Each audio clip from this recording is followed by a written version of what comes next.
வலைசலாம். என்னண்டா நாங்க ஆரம்ப காலத்துல இந்த அரபு நாடுகள்ல விலங்குல அதாவது கால்நடைகளை பிரதான உணவாக எடுத்தாங்க ஆரம்ப காலங்கள்ல. தற்சமயம் நாங்க வளர்ந்து விவசாய நாடு.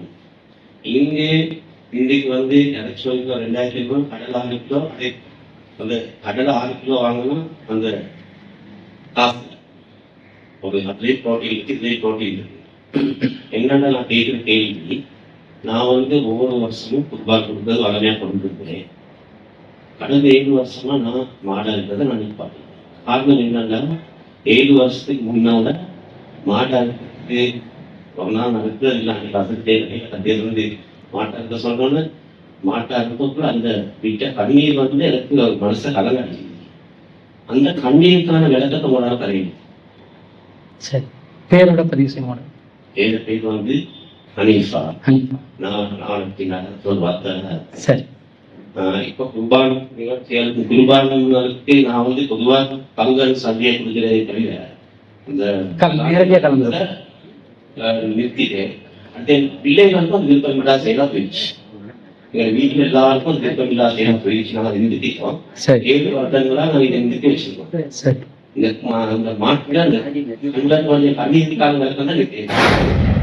ඒ මහත්මයා දෙමළෙන් ප්‍රශ්නයක් අහනවා. මම දෙමළෙන් උත්තරයක් දීලා කෙටියෙන් මේ පිළිබඳ උත්තරය සිංහලෙන්ත් කියනවා.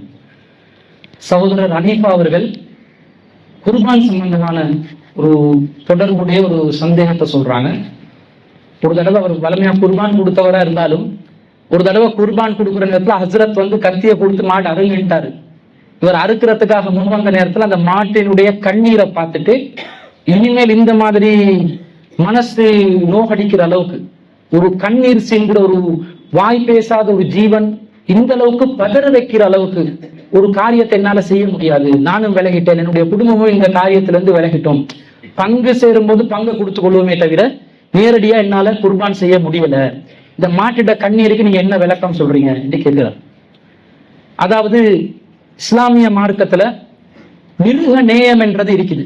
மிருகங்களை நாங்க வதைக்க கூடாது, மிருகங்களை நாங்க கஷ்டப்படுத்தக்கூடாது. அது மார்க்கத்துல பெரிய அளவுல பேசப்பட்ட ஒரு விஷயம்தான். உயிரினங்களுக்கு நீங்கள் நல்லதை செய்யுங்க. எந்த அளவுக்கு சொல்றாங்கன்னா நபிகள் நாயகம் ஒரு பறவைக்காக வேண்டி நீங்கள் ஏதாவது பயிர்களை தூவினால் அல்லது நீங்க விவசாய நிலம் செய்றீங்க, அந்த விவசாய நிலத்துல வரக்கூடிய கதிர்களை பறவைகள் உண்டால் அதுவும் உங்களுக்கு சதக்காவாக செல்லும். நீங்க விவசாயம் தான் செய்றீங்க, பயிர்களை நீங்க விதைக்கிறீங்க, அறுவடை செய்றீங்க, நெல் அறுவடையாக எடுக்கிறீங்க, உங்களுக்கு தான் அது பயனுள்ளதாக அமைய போகுது. ஆனாலும் நீங்க என்ன பண்ணுங்க, அதுல குருவிகள் விலங்குகள் சாப்பிட்டால் அது கூட உங்களுக்கு சதக்காவாக அமையும் என்று ஒரு விலங்குக்கு சாப்பாடு கொடுப்பது சதக்காவாக சொன்ன மார்க்கம் இஸ்லாம். அதே போன்று ஒரு மார்க்கப்பட்டுள்ள ஒரு பெண்மணி, அந்த பெண்மணி ரொம்ப மார்க்கப்பட்டுள்ளவளாக இருந்தாலும் அவள் ஒரு பூனையை கட்டி வைக்கிறார். அது தானாக தண்ணீர் குடிப்பதற்கும் உணவு உண்ணுவதற்கும் இடமளிக்கல, இவளாக உணவு கொடுக்கவும் இல்லை. இதன் காரணமாக அவள் நரகத்தில் இருப்பாள் என்று நபிகள் நாயகம் ஸல்லல்லாஹு அலைஹி வஸல்லம் சொல்றாங்க. நீங்க ஒரு விலங்க வச்சிருக்கிறீங்கன்னு சொன்னா, வளர்க்கிறீங்கன்னு சொன்னா அதனுடைய உணவு தேவையை நீங்கள் பூர்த்தி செய்யலாம். மனிதன் என்ற வகையில உங்களுடைய தற்காலிகமான ஒரு சந்தோஷத்துக்கு சுதந்திரமாக நடமாடக்கூடிய ஒரு விலங்கை நீங்க வீட்டுல வச்சு அடித்து வைக்கலாம். ஆனா அதற்கு உணவளிப்பது உங்களுடைய கடமை. அதுவாக உணவு தேடி செல்வதற்கு நீங்கள் சுதந்திரத்தை வழங்க வேண்டும், அல்லது நீங்கள் உணவு ஊட்ட வேண்டும், உணவு வழங்க வேண்டும். அப்படி இல்லாவிட்டால் நீங்க மார்க்கத்துல தொழுகையாளியாக இருந்தாலும் நோவு பிடிக்கிறவங்களா இருந்தாலும் மறு உலகத்தில் நரகம்தான் செல்வீர்கள் என்று. எதுக்கு நாங்க இந்த உலகத்துல இஸ்லாத்தை கடைபிடிக்கிறோம்? சொர்க்கத்துக்கு போறதுக்கு. அந்த சொர்க்கமே நமக்கு தடையாகுகின்ற அளவிற்கு கடுமையான பாவமாக இஸ்லாம் சொல்வதை பார்க்கிறோம்.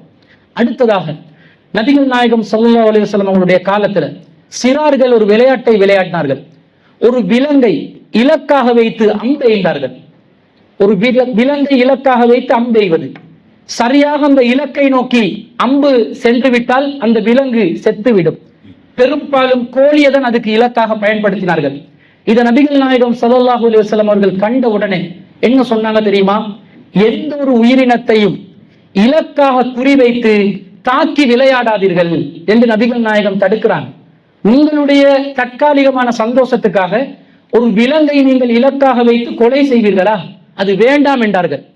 அப்ப இந்த இஸ்லாமிய மார்க்கத்துல எல்லா இடங்களையும் விலங்கினங்கள், உயிரினங்கள், அவங்களுக்கு அந்த உயிரினங்களுக்கு கொடுக்கப்பட வேண்டிய அந்த கருணை பார்வை தாராளமாக கொடுக்குமாறு தான் இஸ்லாம் சொல்லி இருக்குது.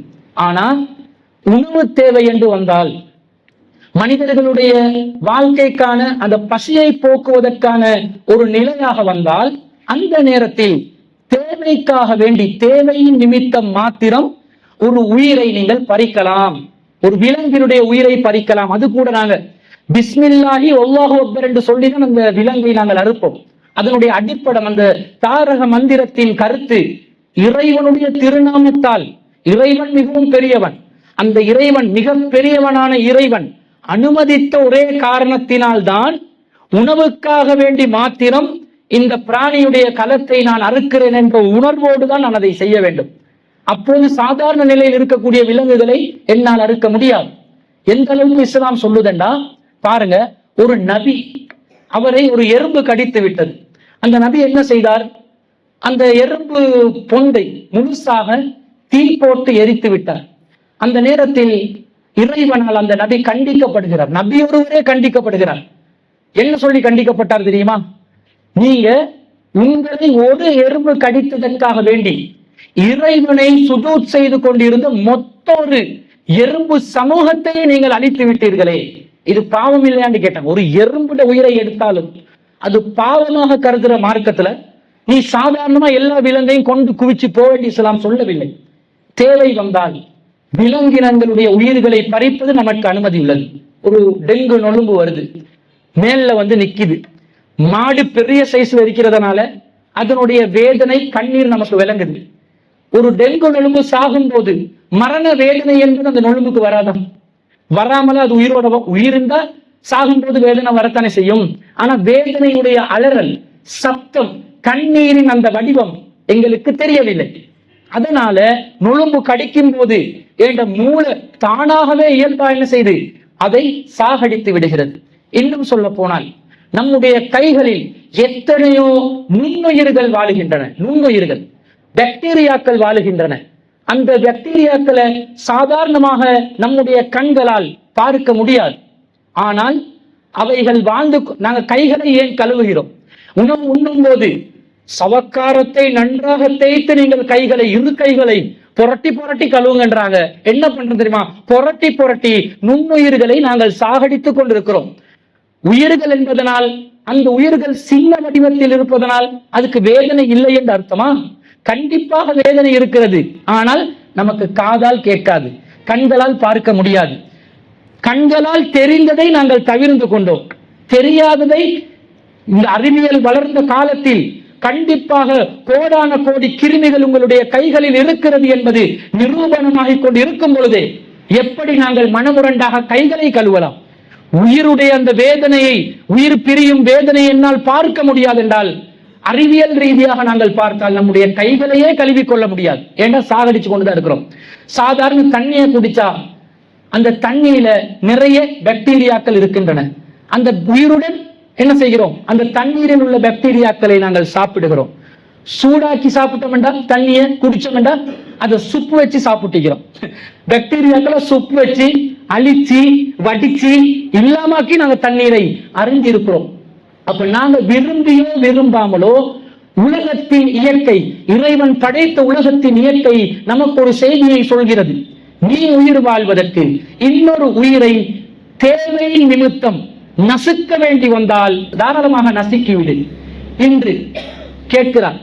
எங்களுக்கு கடலை வாங்கி சாப்பிட்டா அதே புரோதம் கிடைத்து விடுமே, ஏன் நாங்கள் மாமிசத்தில் அந்த புரோதனை அடைவதற்காக முயற்சி செய்ய வேண்டும் என்று கேட்கிறார். அது வாஸ்தவமான ஒரு வாதம் தான். ஆனா நன்றாக புரிந்து கொள்ளுங்கள், கடலை சாப்பிடுபவர்கள், கடலை 1 கிலோ எத்தனை போகுது விலை? கடலை 1 கிலோ 450 ரூபாய்க்கு நாங்க கடலை 1 கிலோ வாங்குறோம் வேண்டாம். அதுக்கு காரணம் என்ன தெரியுமா? இன்னொரு சாரார் உலகத்திலே மாமிச உணவை சாப்பிட்டுக் கொண்டு இருப்பதுதான். உலகமே முடிவெடுத்து மாமிச உணவு நாம் சாப்பிட மாட்டோம் என்று சொன்னால் கடலையிட டிமாண்ட் கூடிவிடும். கடல் 1 கிலோ 45,000 ரூபாய்க்கும் வாங்க கிடைக்காது. இதுதான் உலகத்தில் உள்ள யதார்த்தம். சாப்பிட வேண்டிய நிலைமை வருது. இன்னும் சொல்ல போனால் நவீன விஞ்ஞான அறிவியல்கள் என்ன சொல்கிறது தெரியுமா? ஒரு மரத்திலிருந்து நீங்கள் ஒரு இலையை பறித்தாலும் அந்த மரத்துக்கு வேதனை இருக்கிறது என்று சொல்கிறார்கள். கெல்வனோமீட்டர் போன்ற இயந்திரங்களை நீங்கள் அதற்கு தொடர்புபடுத்தி மரத்தின் இலையை பறித்து பாருங்கள், அது வேதனையால் அலறுகிறது என்று சொல்கிறார்கள். இப்ப என்ன நடக்கும் தெரியுமா? பிப்பிங்கக்காவும் சாப்பிட முடியாம, கடலையும் சாப்பிட முடியாம, வட்டக்காவும் இல்ல, பாவக்காவும் இல்ல, வண்டக்காவும் இல்ல, வல்லரியும் இல்ல, முருங்கை இலையும் இல்லை, ஒண்ணும் இல்லைண்டாகி கடைசியில் நம்முடைய உணவாக கல்லும் மண்ணும் மட்டும்தான் இது. இன்னும் சொல்ல போனால் இன்னைக்கு நவீன விஞ்ஞானிகள் கண்டுபிடிக்கிறார்கள், கற்களும் வளருகிறது. கற்களும் வளருகின்ற ஒரு அறிவியல் காலத்தில் வாழ்ந்து கொண்டிருக்கும் போது கடைசியில கல்லையும் சாப்பிட முடியாத நிலைக்கு நாங்கள் தள்ளப்பட்டு விடுவோம் என்பதனால இஸ்லாம் சொல்லுது ஒரு நடுநிலையான பார்வை. அவசியம் இல்லாமல் உயிரை பறிக்காத. விலங்குகள் உயிர் வாழும் அனுமதி பெற்றவைகள், அதற்கும் உயிர் வாழ அனுமதி உண்டு. ஆனால் தேவை வருகிறதா? மருத்துவ தேவையா? உணவு தேவையா? உன்னை பாதுகாக்கும் தேவையா? தேவைப்பட்டால் உன்னை விட கீழ் மட்டத்தில் உள்ள ஒரு உயிரை நசுக்கி வாழ்வதற்கு உனக்கு உரிமை வழங்கப்படுகிறது. அந்த உரிமை குர்பானின் மூலம் இறைவனின் திருப்பெயரால் இறைவா நீ சொன்னதனாலதான், உண்ட பேரால தான் செய்கிறேன், வல்லாஹு அக்பர், நீ மிக பெரியவன், அதனால் நான் செய்கிறேன், நீ அனுமதி தந்துட்ட, பெரியவன் அனுமதி தந்து விட்டாய் என்ற மன உணர்வோடு அந்த காரியத்தை நிறைவேற்ற என்று சொல்லி மிருக நேயத்தை ஆதரிக்கும் செயலாகத்தான் அந்த குர்பான் இருக்கிறது. இன்னும் சொல்ல போனால் குர்பான்ல நாங்கள் அறுப்பதனால் சுவாச நாளங்களை, அது உயிர் மூச்சுக்களை உடனடியாக அறுத்து விடுகிறோம். உசுறு போயிடும். மூளையோடு உள்ள கனெக்ஷன் கட் ஆகினா உசுறு போயிடும். ஆனா அதுல பதட்டம், அது எதனால் தெரிகிறது என்று சொன்னால் அதுல ஹார்ட்ல இருக்கிற அந்த பம்பிங் பவர்ல மொத்த இரத்தத்தையும் உடலில் இருந்து வெளியேற்றுவதற்கான ஒரு பதட்டத்தை தான் அந்த விலங்கு காட்டுகிறது.